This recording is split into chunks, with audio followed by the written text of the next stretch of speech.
Hello and welcome to the Guitar Collection. Today I'm sitting here with a brand new guitar commissioned by the Guitar Collection by the Canadian luthier Mark Usherovich.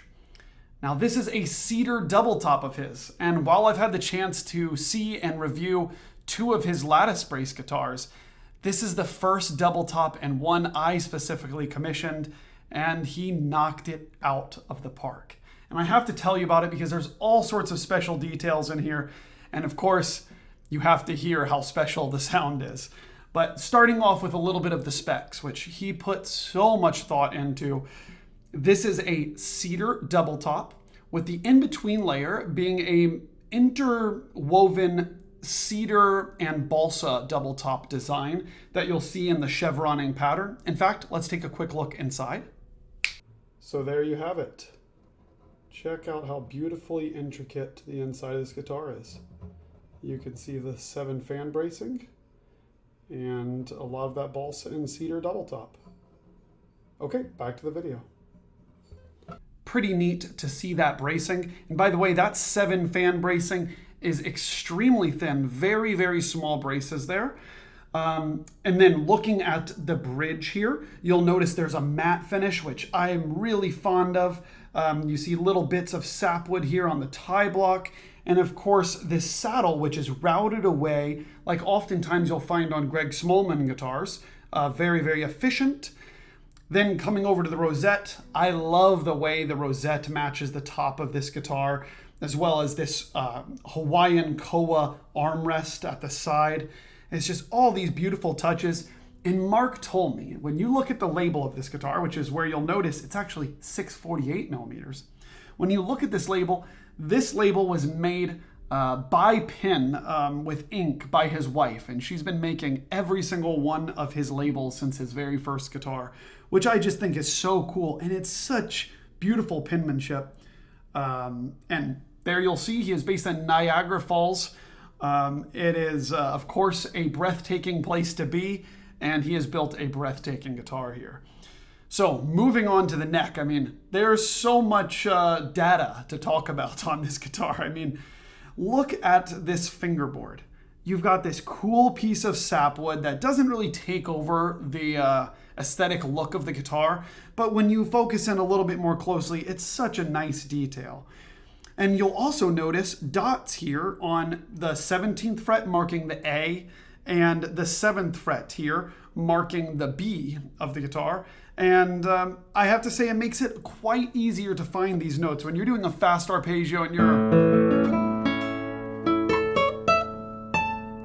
trying to find that A, you really don't want to feel insecure about it. And having a tiny dot that's hardly noticeable to an audience, I think is a nice thing. You as the player sees it, the audience probably won't notice it. Maybe you will because you're 4 or 5 feet away from the camera, but it's quite nice.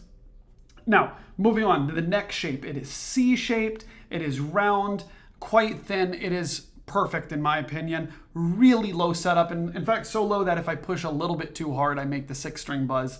Of course, that is something that you can always adjust. I can still put some power into this guitar without it buzzing like this. Listen to how that thing fills up. Okay, wait, we'll talk about the sound in a minute.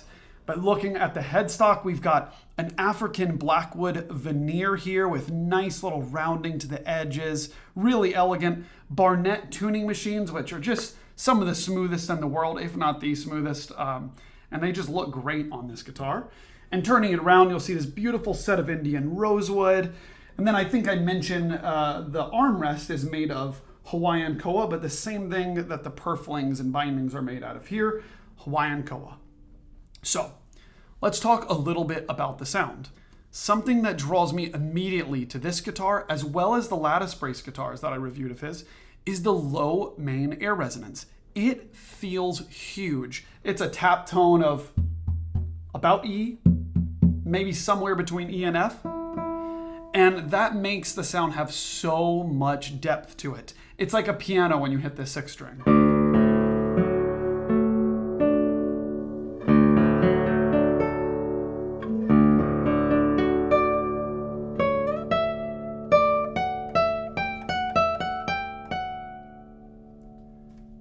mean, he's really done it with this guitar. And what I mean is, sometimes with these low main air resonances, the guitar sounds bogged down, like you're only dealing with nice basses. And then when you get to the trebles, they're underwhelming and maybe sound like covered up. It's not the case with this guitar. Listen how beautifully dark I can get these basses, and then how quickly I can brighten up the trebles.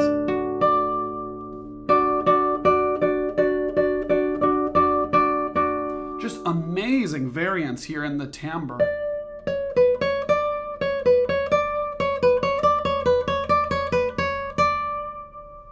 And it's so responsive.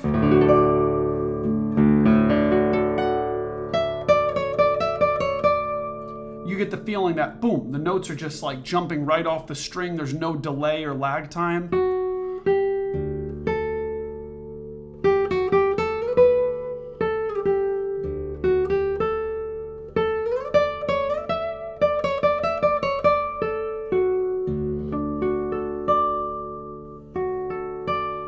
I love that I can choose any color. Why don't I test it with a piece I play on every guitar that comes through the shop, Prelude 11 by Tárrega.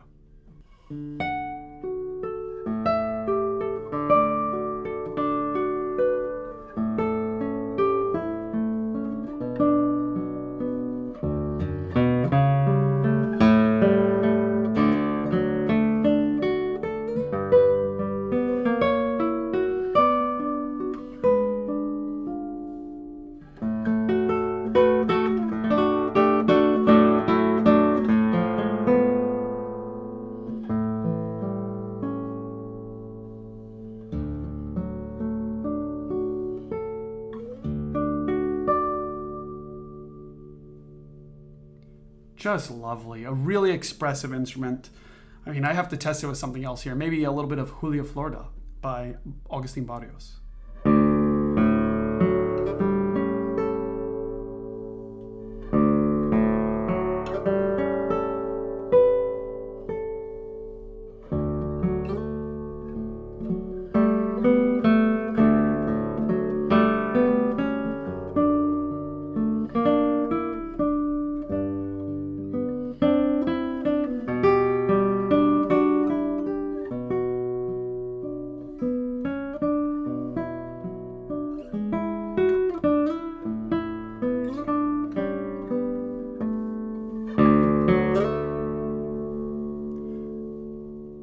I mean, gosh, some guitars just have it all, and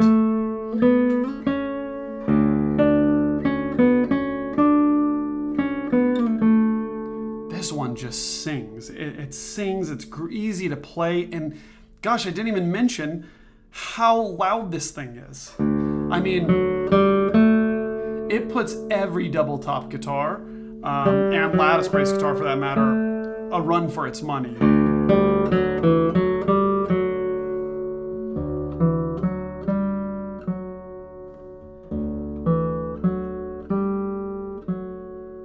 This one has so many tones to explore.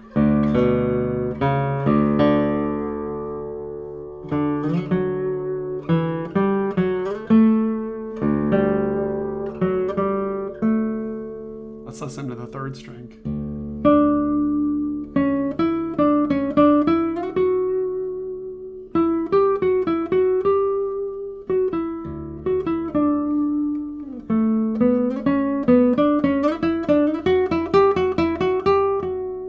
How you can get really sultry and dark, or really bright. Not so common on the third string. So nice on this guitar.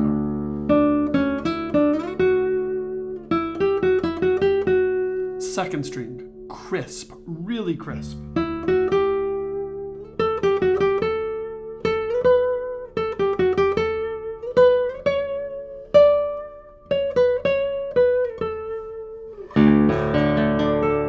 Let's explore that singer, that chanterelle, the first string. I love it, punchy, Spanish.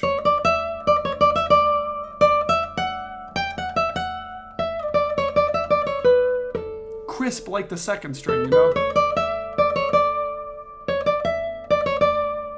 Feels a little bit like Feels macho in a way. There's a lot of volume. Everything's really even. It inspires confidence.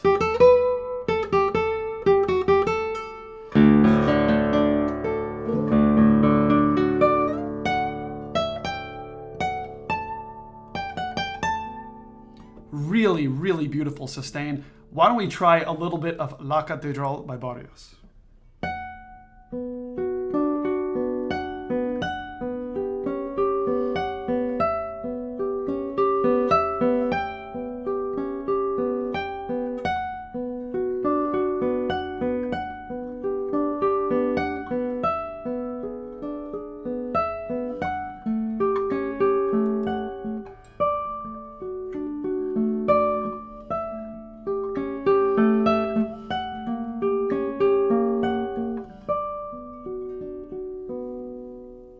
I find myself really paying attention to these lower voices too, which sometimes can suffer when you're high on the fingerboard, you know? This sounds so nice.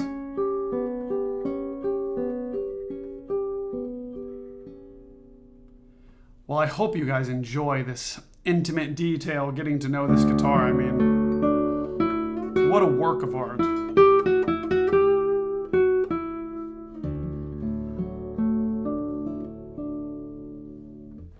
Well, I would be skipping out on an important detail if I didn't show you how this guitar sounds in standard tuning. So let's try a little bit of Registro by Antonio Lauro.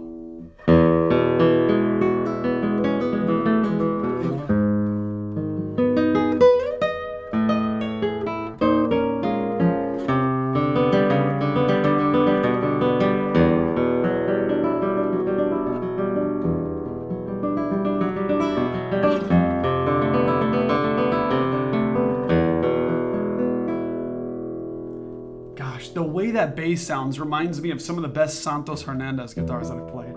It's just got this like support from the bottom end that feels so great.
Wow. Well, how cool is it to get to know this beautiful brand new instrument by Mark Usherovich, who's, this guitar has only started its journey. It's opening up every day that I play it. Every single note gets a little bit thicker with a little bit more interesting overtones. So whoever gets this one will be a very lucky new owner. You can read about this guitar. You can see the listing and the description along with the beautiful photographs at GuitarCollection.com. Don't forget to subscribe to this channel. And for that matter, don't forget to subscribe to GuitarCollection.com. You'll see right at the top of the website a place where you can put your email address so you can get notified about new instruments when they become available. Well, congratulations to Mark Usherovich for building this beautiful guitar, and thank you for building it for my shop. If you're interested in this guitar or in possibly reserving the next one, please write to me at evan@GuitarCollection.com. I'd be happy to hear from you. Thanks so much for watching this video, and I'll see you in the next one.